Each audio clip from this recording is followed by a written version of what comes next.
भारत माता शिव शक्ति अवतार सच्ची गीता मुरली। ओम पिताश्री शिव बाबा याद है। आज है 28/3/2026 प्रातः क्लास। रिवाइज डेट है 30/10/1968। ओम नमः शिवाय। आज बाबा ने कहा, प्यारे बच्चे। जी बाबा, अभी तो तुम बच्चे जानते हो जिनके पास बहुत धन दौलत है सभी मिट्टी में मिल जाना है। चक्र तो जरूर फिरना ही है, सतयुग आना ही है, विनाश सामने खड़ा है।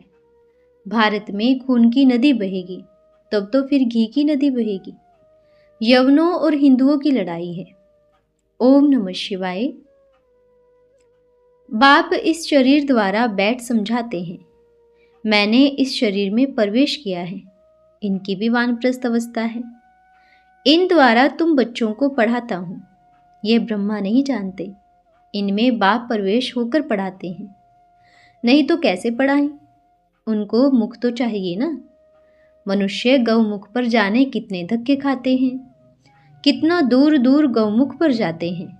यहाँ भी गौमुख है, 700 सीढ़ी हैं सभी फालतू। सिर्फ पत्थर की गऊ का मुख है। झरने का पानी बहता है। झरने का पानी गर्म भी निकलता है, ठंडा भी निकलता है। अभी तुम समझते हो गौमुख किसको कहा जाता है। यह है नॉलेज जो बाप इन द्वारा समझाते हैं। वह फिर अमृत समझ कितने धक्के खाते हैं। वास्तव में यह है ज्ञान की बातें। उन्होंने फिर कृष्ण को नॉलेजफुल कह दिया है। कृष्ण को याद करना तो बहुत सहज है। भक्ति मार्ग में तुम कृष्ण को बहुत याद करते हो। कृष्ण के लिए तुम जैसे कि मरते हो। जैसे वे भूख हड़ताल आदि करते हैं ना, तुम भी हड़ताल करते हो। 7 रोज खाते पीते नहीं हो। ये कोई मालूम नहीं रहता कृष्ण मिलेगा व नहीं। मुफ्त में हड़ताल कर देते। उन लोगों को तो फिर भी कुछ न कुछ मिल जाता है, कोई छुड़ा लेते हैं। तुमको तो न कोई छुड़ाते हैं न कुछ मिलता है। अभी बाप कहते हैं, बच्चे तुम अपन को प्रिंस प्रिंसेस तो समझो। बाबा को तो बहुत खुशी होती है हम यह बनूंगा। पढ़ाई यह भी पढ़ते हैं, तुम भी पढ़ते हो। इनको तो बहुत खुशी रहती है। मैं तो बूढ़ा हूँ, जवान हूँ, मेरे अंदर में तो बहुत खुशी रहती है। हम इस पढ़ाई से नारायण बनेंगे, पहले तो जरूर प्रिंस बनेंगे।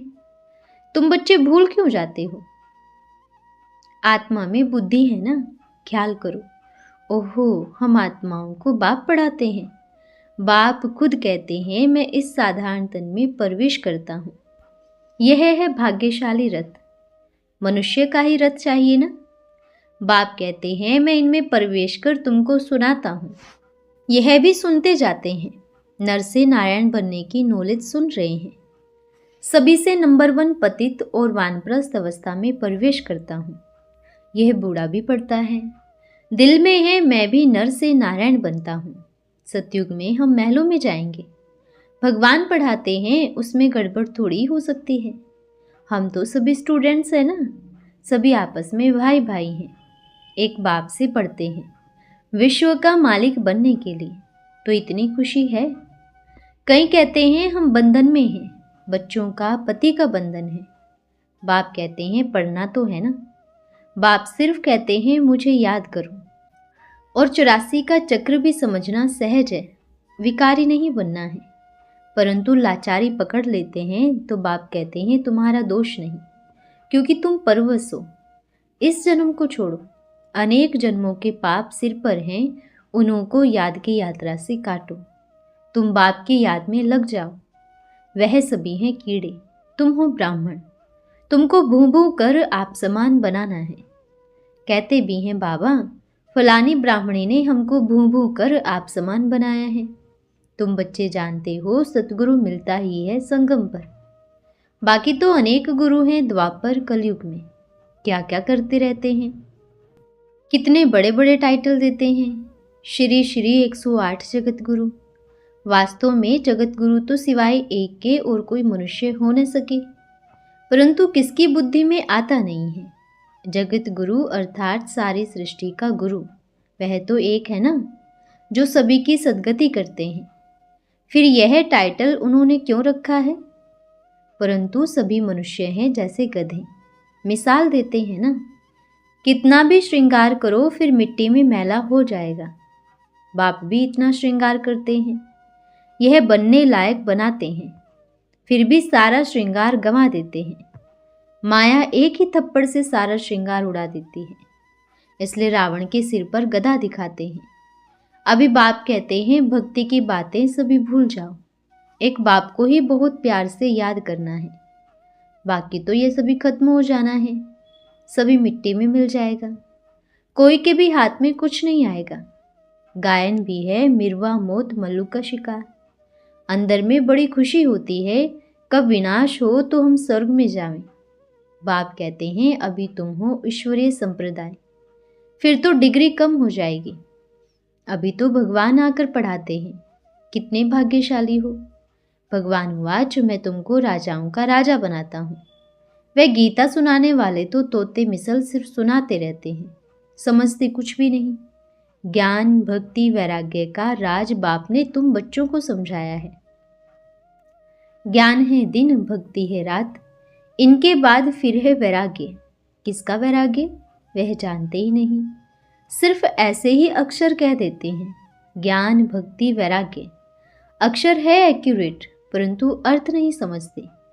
अभी तुम बच्चे समझ गए हो, ज्ञान बाप देते हैं तो उससे दिन हो जाता है, फिर भक्ति शुरू होती है तो रात कहा जाता है, क्योंकि धक्का खाना पड़ता है। आधा कल्प है दिन, आधा कल्प है रात। भक्ति मार्ग में रात थी तुम ब्राह्मणों की, ब्रह्मा की रात सो ब्राह्मणों की रात, फिर होता है दिन।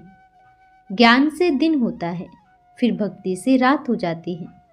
रात में तुम वनवास में बैठे हो, फिर दिन में कितना धनवान बन जाते हो। तुम जानते हो यहाँ हम वनवास में बैठे हैं, यहाँ क्या सुख लेना है, यह है तो अल्पकाल का सुख है।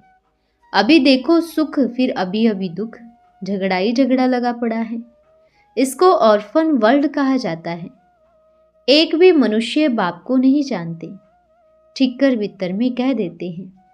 तो बाप जो बैठ समझाते हैं उसको अच्छी रीत धारण करना चाहिए। बाबा बार बार समझाते हैं, यहाँ तुम बच्चे बैठे हो, अपन को आत्मा समझ बैठो। हम आत्माओं को भगवान पढ़ाते हैं, है भी बरोबर भगवानुवाच। अभी भगवान किसको कहा जाए, इतने बड़े बड़े सन्यासी विद्वान आदि भी नहीं जानते। भगवान तो पूर्ण जन्म में आते ही नहीं, वह तो बाप है। बाप के बदले बच्चा तो 84 जन्म लेते हैं, उनके लिए कह देते हैं भगवान है। इनको कहा ही जाता है गावरे का छोरा। उनका फिर कृष्ण नाम थोड़े होगा, नाम तो हर जन्म में बदलता रहता है। नाम रूप देश काल फीचर्स सभी बदल जाते हैं। कृष्ण को गावरे का छोरा कैसे कहेंगे, इतना भी किसकी बुद्धि में नहीं आता है। बात तो बरोबर ठीक है, भिन्न भिन्न नाम रूप लेते लेते गावरे का छोरा आकर बनते हैं। फिर बाप कहते हैं जिसको तुम छोरा कहते हो, बहुत जन्मों के अंत में उनमें ही मैं आकर प्रवेश करता हूँ। जब इनकी वानप्रस्थ अवस्था होती है तब मैं इनमें प्रवेश करता हूँ। 84 जन्मों के बाद आकर छोरा बनते हैं। खुद बताते हैं छोटेपन में हम पूरा छोरा था, अर्थात निधन का गरीब बिल्कुल। तो ये समझाना चाहिए, यह अनादि बना बनाया खेल है, इसमें सभी एक्टर्स हैं। झाड़ को तो अभी तुम जान गए हो। जो जो पुनर्जन्म लेते रहते हैं ड्रामा अनुसार फिर वही रिपीट करेंगे। बना बनाया यह ड्रामा है, सभी को पार्ट मिला हुआ है, रोने आदि की दरकारी नहीं। अनादि हरेक को अपना पार्ट मिला हुआ है। यह अनादि अविनाशी ड्रामा है ना, इनके अंत अथवा आदि है नहीं। बाकी हाँ, पुराना सो नया, नया सो पुराना बनता है। यह भी तुम बच्चों को समझाया जाता है। पुराने को नया, कलयुग को सतयुग कौन बनाता है, बाप को ये पार्ट मिला हुआ है। ड्रामा के प्लान अनुसार बाप ही आकर नर्क को स्वर्ग बनाते हैं। बाप कहते हैं ऐसे नहीं कि मैं जो चाहूँ सो करूँ। तुमको कहते हैं ना तुम्हारा दादा ईश्वर है, तो यह करके दिखावे ना। अरे यह तो ईश्वर हो कैसे सकता, यह कहाँ कहते हैं मैं ईश्वर हूँ। ईश्वर तो निराकार गुप्त है, ये थोड़ी अपन को ईश्वर कहलाते हैं। यह तो कहते हैं मैं गावड़े का छोरा था, ब्रह्मा की रात है ना, ब्रह्मा का फिर दिन तो हम देवता बन जाते हैं। तुम सभी यहाँ मनुष्य से देवता बनने आए हो। मानुष से देवता किए करत न लागे वार। नानक भी इनकी महिमा करते हैं ना, खुद भी कलयुग में आया हुआ है। इस समय सभी तमोप्रधान हैं। तुम कितना बारी बाप पर वारी जाते हो। भक्ति मार्ग में कहते हो बाबा आप आवेंगे तो हम आप पर ही वारी जाएंगे। यह बना बनाया है, परंतु अर्थ नहीं समझते। सदा सलामत तो है ना। उनको अविनाशी कहा जाता है। वह लोग तो बिगैर अर्थ ही कहते रहते हैं। मेंढक मिसल ट्रां ट्रां करते रहते हैं। भगवान को पहले नंबर की गाली देने वालों के आगे पांव पड़ते रहते हैं। कुछ भी समझ नहीं है। तो बाप फिर भी बच्चों को समझाते हैं। एक तो बाप को अच्छी रीति याद करो तो तुम्हारे पाप कट जाएं। तुम तमो प्रधान से सतो प्रधान बन जाएंगे। तुम बच्चों के लिए तो जरूर नई सृष्टि चाहिए ना। गायन भी है, देवताएं पुरानी सृष्टि पर पांव नहीं धरते। उन्हों को नई दुनिया चाहिए, तो जरूर पुरानी का विनाश होगा ना। अभी बाकी थोड़ा टाइम है। कैसे विनाश होता है वह भी समझ की बात है। हर 5000 वर्ष बाद यह चक्र फिरता रहता है। लाखों वर्ष की भेंट में 5000 वर्ष क्या है, एक भी सच नहीं कहते। तो बाप कहते हैं मूल बात तो बाप को याद करो तो तुम्हारे पाप कट जाएं। बाकी पुण्य जमा होता रहता है जिससे तुम पुण्य आत्मा बन जाएंगे। समाचार आया था, भावनगर के नज़दीक एक गांव है। वहाँ एक बड़ा चंडिका यज्ञ विश्व में शांति के लिए रच रहे हैं, जिसमें 151 हवन कुंड आदि बनाए हैं। सो भावनगर निवासियों का विचार है वहाँ स्टॉल ले सर्विस करने का। सो इनके लिए बाप दादा ने भावनगर निवासियों को डायरेक्शन लिखी है कि वहाँ ऐसे ऐसे बोर्ड लगाओ। अपना स्लोगन, ईश्वर सर्वव्यापी नहीं है, आत्माएं सर्वव्यापी है, माया सर्वव्यापी है। गीता परमपिता परमात्मा ने गाई है कल्प के पुरुषोत्तम संगम युग पर जो अब चल रहा है। पतित पावन एक परमपिता परमात्मा शिव है, न कि गंगा जमुना। रूहानी ज्ञान स्पिरिचुअल नॉलेज सिर्फ एक परमपिता परमात्मा शिव सद्गति दाता है। मनुष्य मनुष्य की गति व सद्गति कर नहीं सकता। ऐसी ऐसी पॉइंट्स जो बार बार समझाई हुई है उनका बड़ा बोर्ड लगा दो। यह कोई की निंदा नहीं। कल्प 5000 वर्ष का है, हर एक युग 1250 वर्ष का है। ऐसे ऐसे बड़े बड़े बोर्ड पर लिख पब्लिक को साक्षात्कार करना है। अक्सर बच्चे भूल जाते हैं व डरते रहते हैं। बच्चों में बल कम है, देह अभिमान के कारण। इसलिए बाप दादा खुद कहते हैं कि समय चाहिए, जबकि योग बल का जौहर ज्ञान तलवार में हो। देह अभिमान तो अथाह है बच्चों में, अपन में समझते कम है। तो मूल बात यह दिल में रखो, तुम्हारी विजय किस में होगी, कैसे होगी। जबकि गुरुओं को महामंडलेश्वरों को समझाओ, इन पर जीत पहनो। इनों की अभी है राजाई, लाखों करोड़ों फॉलोअर्स हैं। राजाएं तो नेचुरल साहूकार है, यह तो फिर इनों को मिलता है। तो बच्चों को यह विचार करना है, कॉन्फ्रेंस जल्दी जल्दी होती है, वहां जाकर इस बात को उठावे। कोई माता खड़ी हो तो अच्छा, परंतु ऐसा कोई में दम देखने में नहीं आता है। इतना जल्दी वह हार मान ले तो हथियार आदि सभी छोड़ दे। एक राजा ने हराया तो बाकी प्रजा कहाँ जाएगी। रिवॉल्यूशन हो जाए, थरथला मच जाए, शिव बाबा को गाली मिलती है, फिर कहेंगे अरे वे तो भगवान हैं, हम मुफ्त में गाली देते थे। यह सभी होना है। तुम अभी देही अभिमानी बनो। अर्जुन तो अभी बाप को ही याद नहीं कर सकते हैं, जिससे विकर्म विनाश हो। योग का जौहर बड़ा अच्छा चाहिए। तलवार में जौहर होता है ना, वह तलवार बहुत तीखी होती है। वही तलवार 10 रुपए की, वही तलवार 1000 में देते थे। अमेरिकन लोग तो पुरानी चीज बहुत खरीद करते हैं। हिस्ट्री सुनाना 300 की चीज 1500 में बेच देते थे। अभी तो तुम बच्चे जानते हो, जिनके पास बहुत धन दौलत है, सभी मिट्टी में मिल जाना है। आप तो नॉलेजफुल है, उनका नाम ही बदनाम कर दिया है। जीत तुम्हारी इसमें ही होनी है। कल्प कल्प तुम जीत पहनते हो, चक्र तो जरूर फिरना ही है। सतयुग आना ही है, विनाश सामने खड़ा है। यह भी तुम बच्चे ही जानते हो।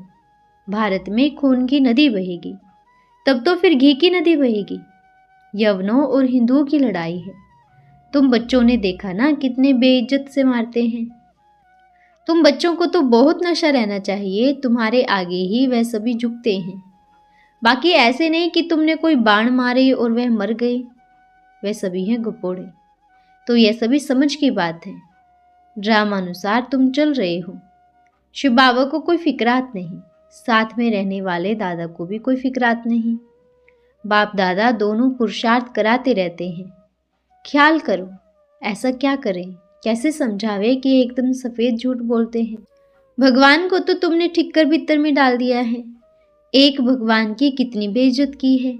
तब बाप कहते हैं यदा यदा ही धर्मस्य। बाप तो क्लियर बतलाते हैं। तो मुझ बाप को इतनी गाली देते हो, मेरी कितनी गिलानी की है। मैं तुम्हारा उपकार करता हूँ, तुमने हमारा कितना अपकार किया है। अच्छा, ओम। रूहानी बाप दादा माता पिता का बच्चों को नमस्ते। हम रूहानी बच्चों की रूहानी माता पिता बाप दादा को याद प्यार शुभ प्रभात और नमस्ते बाबा नमस्ते। धन्यवाद बाबा धन्यवाद। आज का वरदान है अंतर्मुखी भव। आप बच्चे स्वयं को सदा सुख के सागर में समाये हुए अनुभव करते हो। बाप सुख का सागर है तो बच्चे भी सुख के सागर में लवलीन रहते होंगे। सुखदाता के बच्चे स्वयं भी सुखदाता, सर्व आत्माओं को सुख का खजाना बांटने वाले तो ऐसे बने हो। अंतर्मुखी बनो, क्योंकि अंतर्मुखी सदा सुखी। सदा स्वचिंतन करो, सर्व संपन्न मूर्तियां बनो तो बाप समान तृप्त आत्मा बनेंगे। अच्छा, ओम नमः शिवाय।